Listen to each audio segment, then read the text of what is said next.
নবী আমার জিজ্ঞাসা করে, হরিণী তুমি এখানে কতদিন? এতদিন কেন? কে আনলো? কয় ইহুদি আমাকে বেঁধে রেখেছেন, আমার জঙ্গলে কিছু বাচ্চা আছে, ক্ষুধার্ত, মা মা বলে চিৎকার দেয়, খানা পায় না।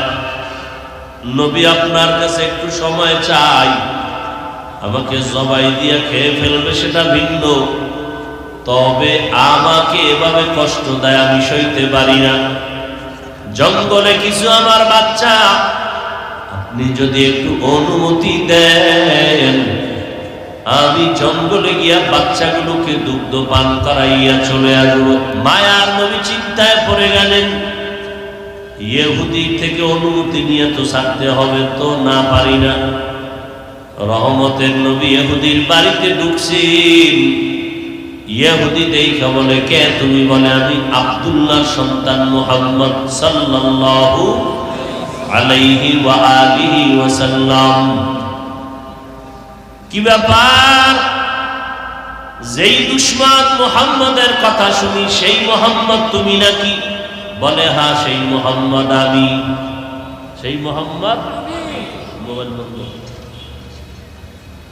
সেই মুহাম্মদ কি? আমি। তুমি আমার বাড়ির দরওয়াজায়, তোমাকে তো পেয়ে আমার সহজ হয়ে গেল, তোমাকে খুঁজতেও পাওয়া যায় না। কিন্তু নবী তো কোনো দুশ্মনী মন নিয়ে যান নাই, ভালো চিন্তায় নবী গেলেন।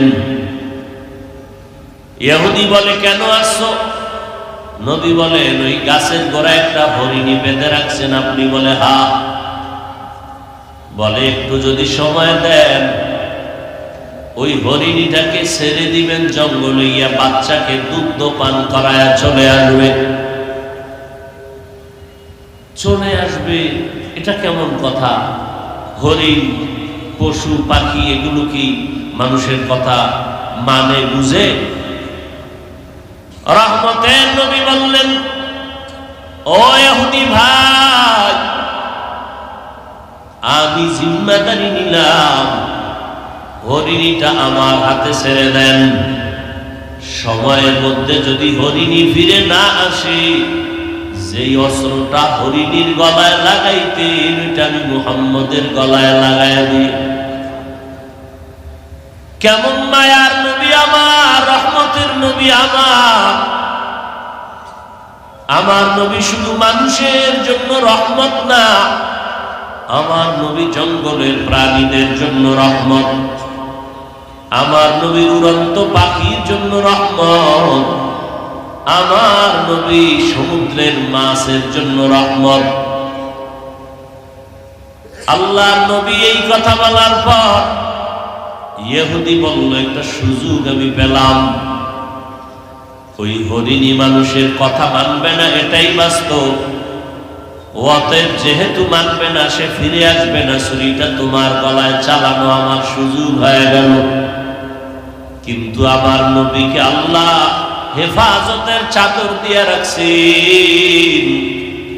আল্লাহ বলেন, ওয়াল্লাহু ইয়াসিমুকা মিনান নাস, ও নবী দুনিয়ার কেউ আপনার ক্ষতি করতে পারবে না। আমি আল্লাহ কোরআন হেফাজতের জিম্মাদারি যেমন নিয়েছি, আপনাকেও হেফাজতের জিম্মা নিয়েছি। ইহুদি ছুরিটা হাতের মধ্যে নিয়া হরিণীর কাছে হাজির, রশিটা খুলিয়া রহমতের নবীর হাতের মধ্যে দিয়া দিলেন। মায়ার নবী হরিণীর রশিটা হাতের মধ্যে নিয়া নবী হরিণীর বলছে, হরিণী জলদি করে যাও, সময়ের মধ্যে চলে আসবা। যদি তুমি আসতে একটু দেরি করো, ও ইহুদির হাতে ছুরি দেখছনি, ওই ছুরিটা তোমার গলায় লাগার আগে আমি মুহাম্মদের গলায় ছুরি লাগায় দিব। হরিণীকে নবী বলে দিলেন।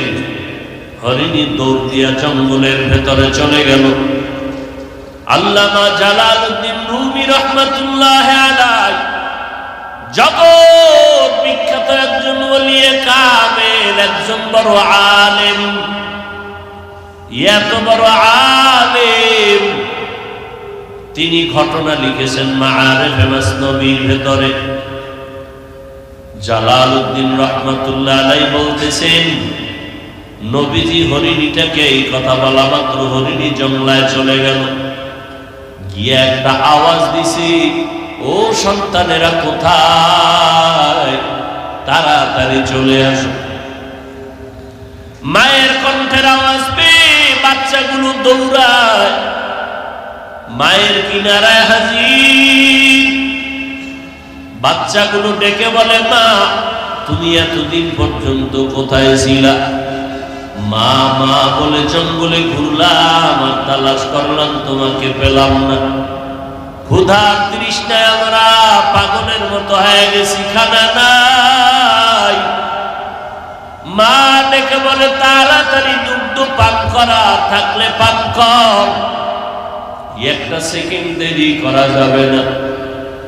আমার রহমতের নবী জিম্মেদার হয়ে দাঁড়ায় আছেন, যদি দেরি হয়ে যায় ইহুদির ছুরিটা আমার গলায় না লেগে মুহাম্মদের গলায় লেগে যাবে।